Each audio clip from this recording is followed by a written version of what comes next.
0, 1, 2,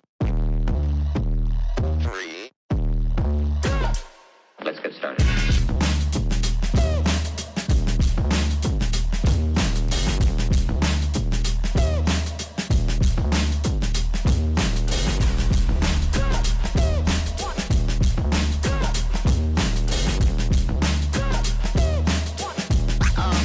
Oh, that's real good. What up, G-Rod? It's your boy. I'm here at the Burlung Center here with my dad, and we're going to do the Big Lick Comic-Con here in Roanoke, Virginia. Be here. No? In the car. Oh yeah. My mom wanted us to wear masks because of the close proximity of being around people, so I guess. Hey, right here. I put him here. Okay. Just so you know, like that shirt's gonna draw some attention by wrestling fans. That's the Roman Reigns shirt. So if they say stuff like "acknowledge me" or "we're the ones," whatever, you know, just I guess go with it. But you got me for backup. I know. I guess keep walking. Yeah, I'm not really aware of the cosplay, the state of cosplay here in Roanoke. It's a pretty small town. It is hot as hell.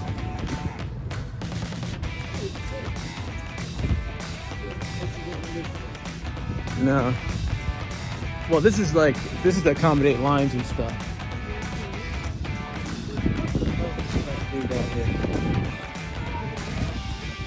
Where was it?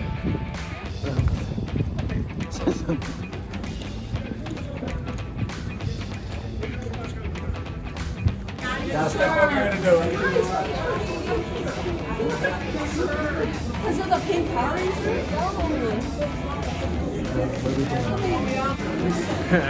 That heat.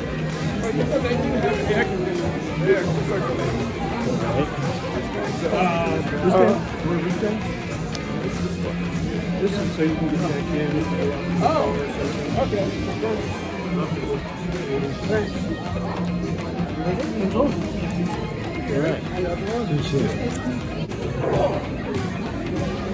Wow, this is crazy. Look at these.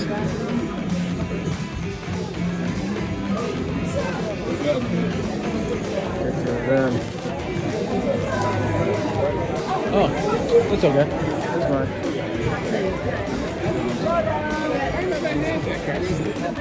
Yeah, they got, yeah.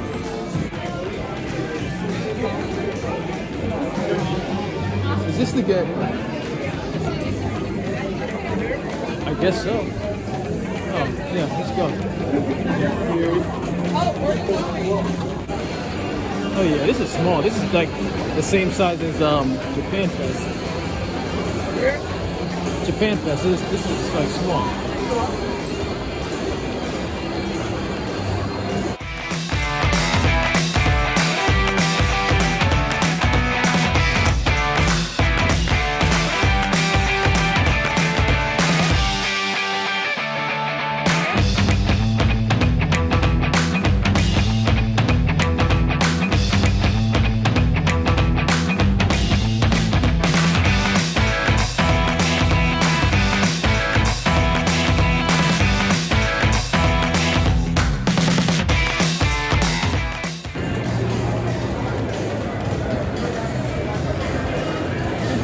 Print to 15 each or 30.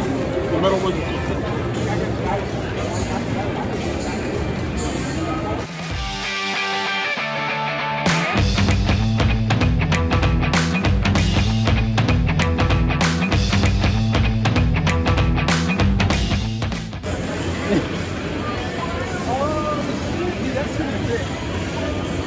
Like that, right?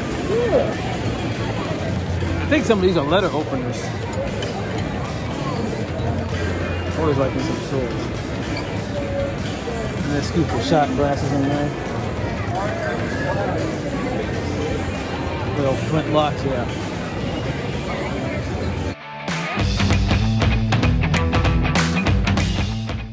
You see these? Oh, wow, yeah. Little grails. This is almost like that grail in the Indiana Jones movie. He chose unwisely.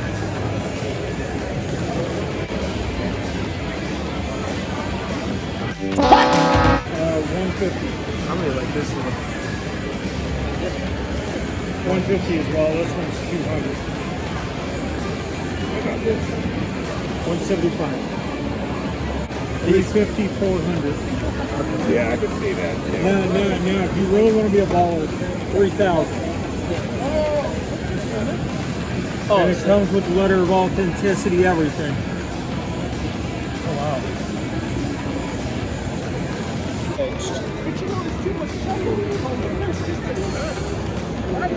You don't want your neighbors. Well, look at it this way.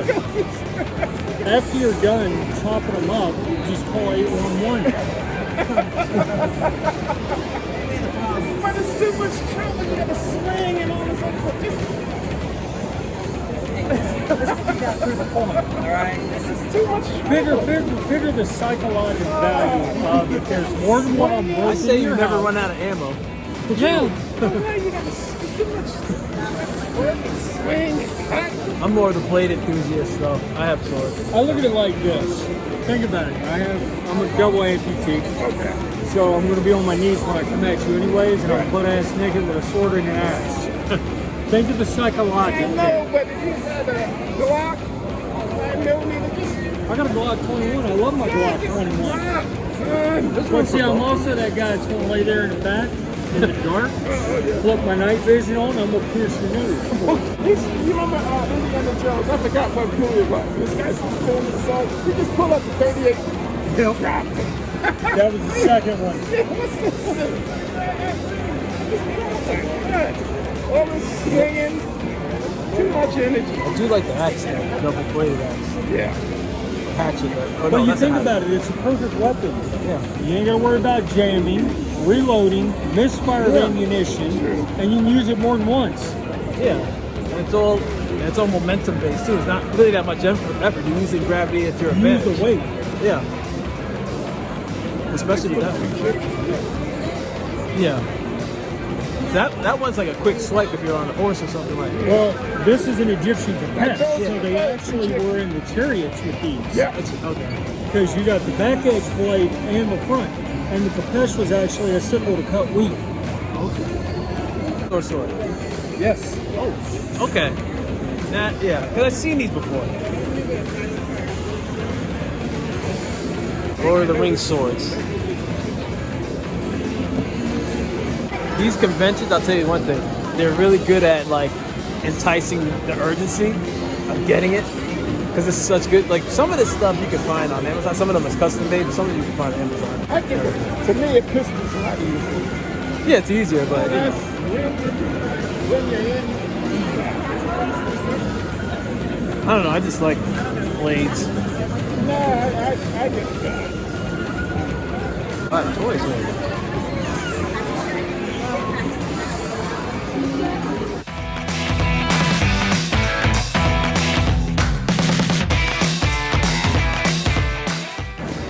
There's more blades over here. No, these are replica swords. These are these are from Lord of the I Rings. can see his blade for sure. Yeah, that's a Game of Thrones sword right there. Quick. Khal Drogo's. So they're the real deal. And don't look at the prices because I don't want to pack them up. So I'm going to get you a good deal.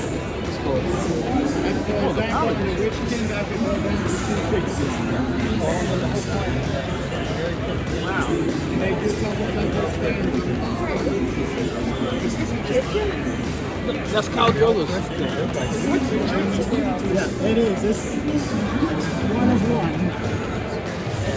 I could do that for $285. It does come with a Walmart as well. This is the cane blade.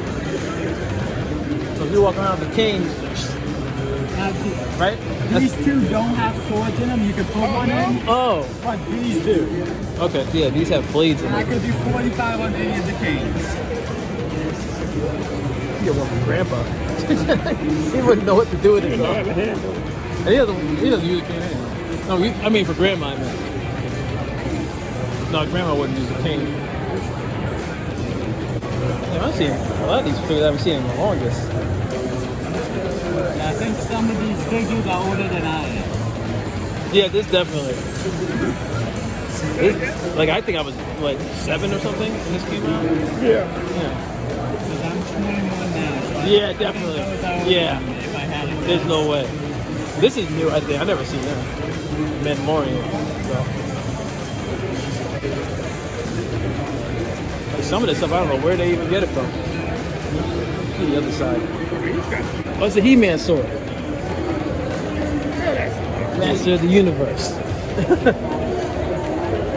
It's all Gundam stuff. Jeez.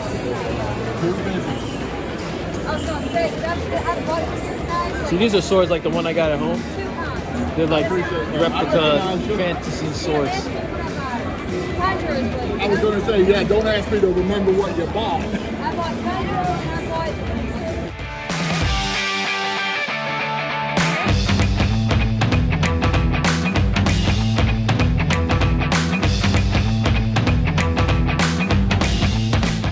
They got that pop right here. Yeah, this is my shit right here. Matt got me this one. Hey, good time. Let me know if you're interested. I'll go and take it home.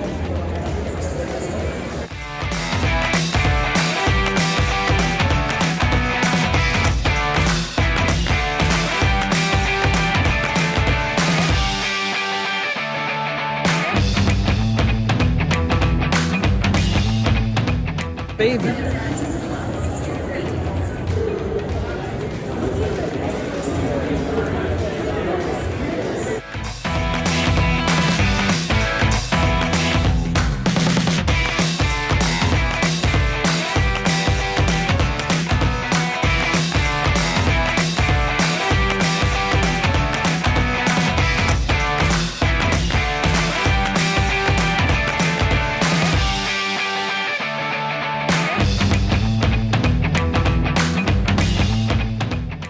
More or less. It's a little bit bigger, but.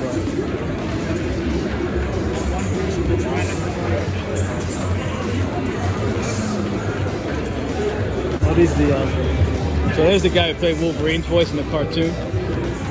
Way over there. You can't see him. Oh, they're not there. They must be out doing photo ops. I just want to check out the price.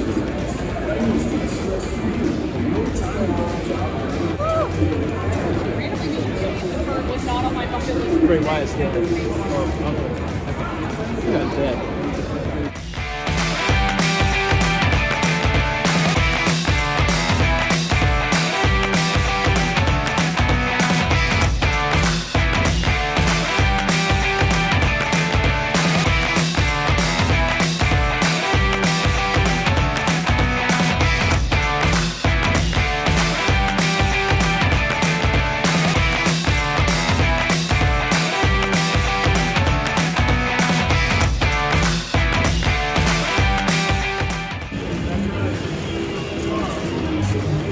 A lot of blades today. Oh shit. Sword of Romans. Thundercats. Yeah. Thundercats are on the move.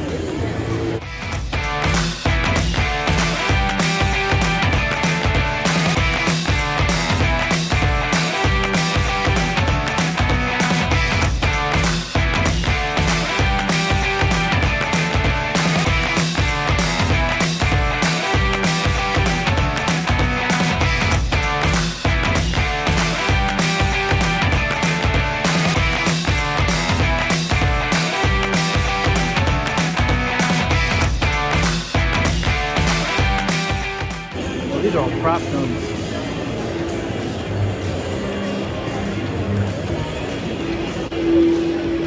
Yeah, these are all prop, like, baby guns. I mean, baby swords. You want to try that prop?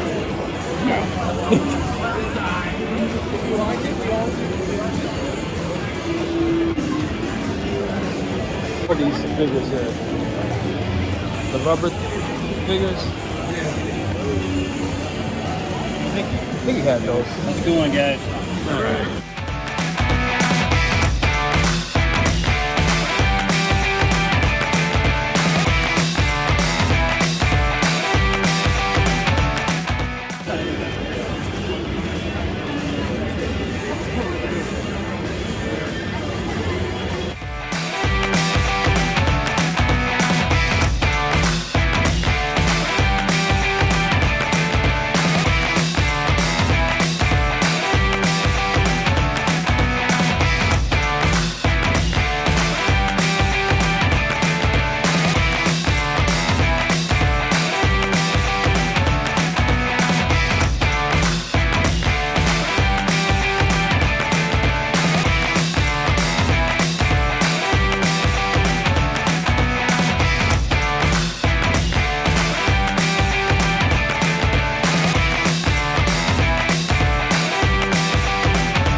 got lots to do.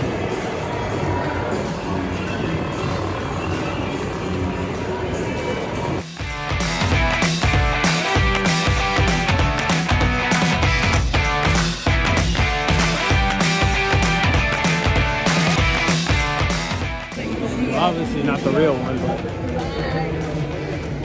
they just made one out of a.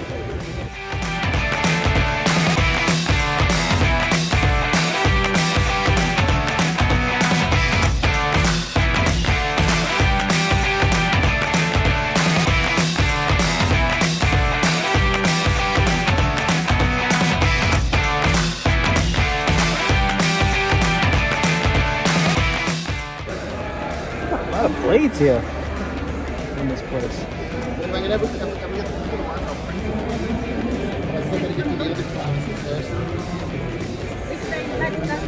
Which one you like to pick up?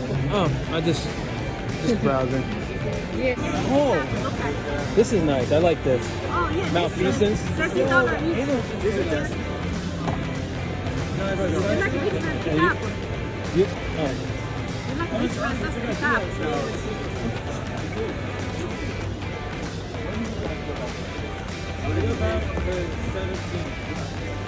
oh, this is all Destiny stuff. Okay. So nice.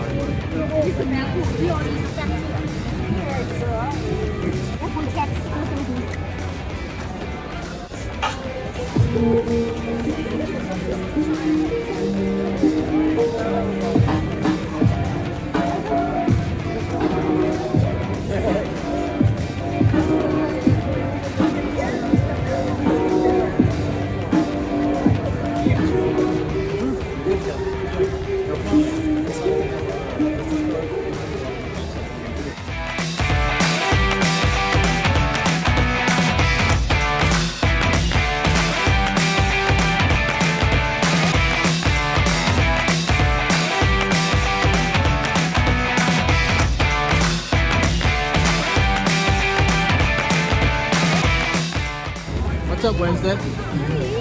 Good. Enjoying the con? Yeah, trying to. Just checking out stuff.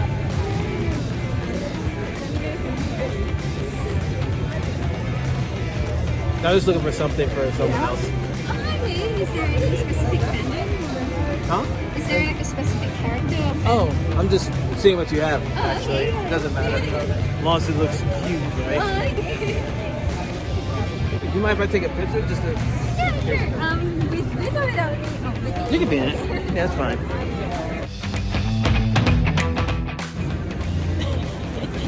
Yeah, it's done. But yeah, but just imagine being in costume like for I don't know his thing, but just imagine being in a suit or whatever that you made, walking around for hours and everything like that. It's that's why I say cosplay is a one person's game. That guy was taking this match and this. My Hero Academia. I gotta get into that show.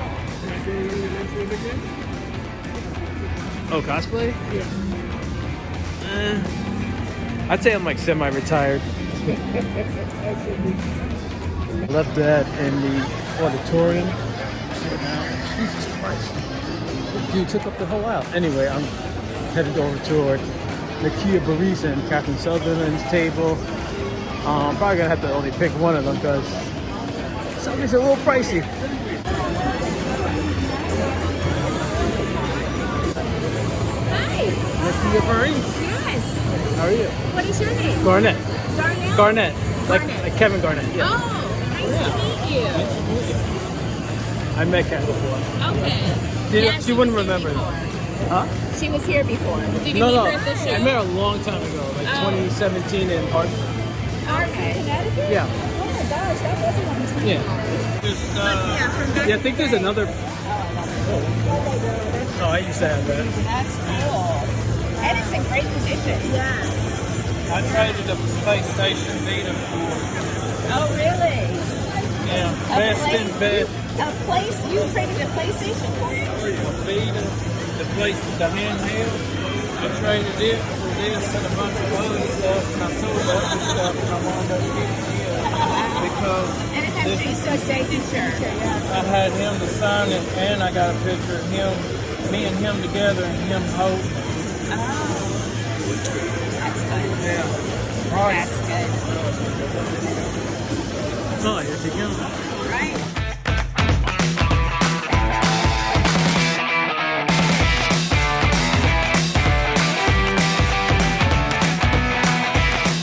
All right, that was good. I can only get like one of them, unfortunately. I started looking at disappointment on Cat's face, but hey, it is what it is, you know? I don't want to break the bank for them. I mean, I like them, but still. We'll go Junior to the stage, my friends.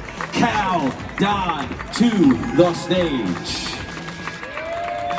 A microphone for you, friend. Oh, hey. Oh, yeah, we'll go down the road. It's like you're passing out cake at a party. Yeah. Oh, hey, there's one for you. Oh, hey, you. Yeah. Well, Hey, everybody. Got Gambit, Rogue. I like that we have like the Home Depot lounge chairs. These are cool. This is all from your backyard, right? I'll have a Mai Tai, please. Is it comfy? It kind of moves. It's a shallow stage. Don't lean forward. Where's everybody? You're lying. The cast of X-Men 97 here in Roanoke, Virginia. Come on, put your hands together, friends. Yo, I'm all about the X-Men. The show meant a lot to me. It still means a lot to me. And but I gotta say, for our friends out here who watched the original series when it was airing, that's what I'm talking about. Did you have that Pizza Hut VHS? Absolutely. Let's go. Just unbelievable. So I mean, Have you got an hour? absolutely. I had never done any animated series or any voiceovers before this role, which is very odd because I was a jingle singer in Toronto, Canada, singing about bras, beers, cereals, whatever, cars, trucks, and I did some gravelly voice stuff in singing, doing that, and for Chrysler, it was like, who's got all the 4x4s? Chrysler's got the 4x4s. And so someone remembered that and asked me if I'd be interested in auditioning for a Project X cartoon. And I said, oh, because everybody wants to do a cartoon. Everybody, even serious actors. That, of course, doesn't include me. And I said, sure. So I went to the audition. And I had no idea, this is in Canada, so we had no idea who the X-Men were, let alone their names. And I walked in dumb and said, so what am I doing? I said, well, you're here to audition for the voice of Wolverine. I said, okay. Who's he? Yeah. And they're from LA and New York. They're flown to Toronto to audition people. And the producers, directors, and writers. And I said, who's Wolverine? They said, well, he's an X-Men and he's 5'3" to 5'6", and he's tough as nails, and he defends his friends and the people he loves with his life and death if necessary. Yeah, if necessary. I said, and they said, and he's cranky. He's cranky. That's the part that I hooked onto immediately. And I said, okay, and they give me some lines to read. I read one particular line. I said, this line here, who's he talking to? And they said, oh, that would be Sabretooth. And I went, I'm Wolverine, he's Sabretooth. Is this an animal cartoon? Which is exactly what they did. They all 7 of these producer directors started laughing. And I'm looking at them, what? So Wolverine is an animal. Sabretooth is obviously a saber-toothed tiger. What? It's not about animal? No. This is supposed to help me. They're mutants. And I went, what the hell is a mutant? Had no idea. Again, not knowing the answer. They just started rolling their eyes and then, who sent this guy? So, and they explained what a mutant was, and I said, oh, okay. And so I said, who do you hear him sounding like? And they said, all together almost, Clint Eastwood. And I went, well, yeah, but Clint Eastwood's like, go ahead, punk. You know, that intense, held-in sound through the gritted teeth. So I understood that they wanted gravel. And I said, okay, but I can't see Clint Eastwood saying this line because I've never heard him yell in a movie. He just keeps everything very quiet, and I got close. And they said, okay. So, they didn't have any other names. Come up with Steve McQueen, and I like that later on because Steve McQueen's a short guy, and he's very quiet and silent, and keeps everything inside like Wolverine does until Wolverine explodes. So they said, are you ready? I said, sure. So this is the first line that I read addressed at Sabretooth, and not knowing anything about anything. Oh, and I came up, by the way, so I came up in the back man, for some reason, in snuck Wolfman Jack, who was a radio DJ. Wolfman Jack, baby. My voice is almost gone. So I put that in there. And this is what the first line that I read in my audition. All right, you egg-sucking piece of gutter trash. You always like pushing around people shorter than you. Well, I'm shorter. Try pushing me. Ah! Come on, though. And they Yes. And that's what they did, except their jaws dropped and they went, oh shit. Give them some more lines quick. So I read for about 15 minutes and they said, thank you so much. And I said, thanks, boys. And they phoned me the next morning and said, we would like you to be our Wolverine. And I said, let me check my calendar, fellas, because I'm really busy. And I said, yeah. What the? So that was the beginning of this wonderful trip. Answering fan questions about Power Rangers. But is there anything that still surprises you when people come up to you at your tables or online when they're commenting on your videos? Anything that still surprises you about fan reactions, fan questions, stories? Surprises us? I don't know that it surprises us. Not anymore. But it's so interesting when fans come to you and they're like, they think it's a compliment. You are my 5th favorite Ranger. Okay, answer that. What do I do with that? Thank you. Great.